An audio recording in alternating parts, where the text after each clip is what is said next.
իհարկե մենք եկեղեցական գործիքակազմերի մեջ ունենք բանադրանքի ինստիտուտ, բայց կարծում եմ այդ հարցի հասցեատերը ես չեմ։ Այդ բանադրանքը կիրառվում է ավելի բարձր ատյաններում, կաթոլիկոսի ատյաններում, բայց կարծում եմ նաև, որ նման գործիքակազմ իրականացնելու համար պետք է շատ լրջորեն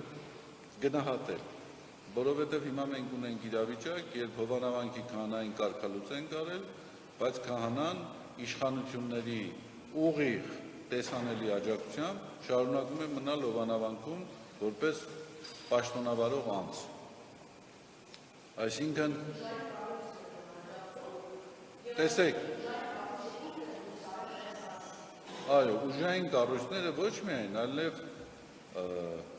այն բոլոր մարմինները, դատախազություն, ոստիկանություն, որոնք պարտավոր են մարդու սեփականության, հաստատության սեփականության իրավունքը պաշտպանել, տարբեր տեսակի անհեթեթ պատճառաբանություններով հրաժարվում են դա անել։ Ես ոչ մի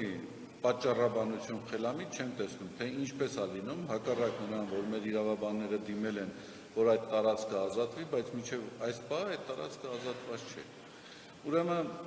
այն ինչ որ տեղի է ունեցել Մոլդովայում, այն ինչ որ տեղի է ունեցել Ուկրաինայում, ամենայն հավանականությամբ փորձ է արվելու կիրառել այստեղ։ Եվ եկեղեցին չունի, գիտեք ինչ,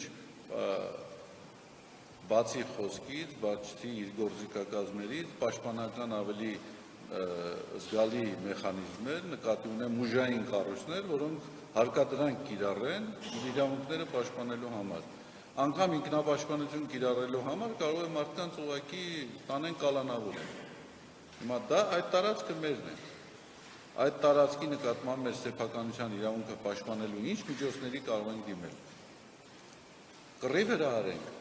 բռնություն կիրառենք, հարկադրանք կիրառենք, պարզ է չէ, որ նման որևէ գործողության դեպքում անմիջապես իրավապահ համակարգները այս դեպքում կայծակնային արագությամբ են գործելու։ Կայծակնային արագությամբ։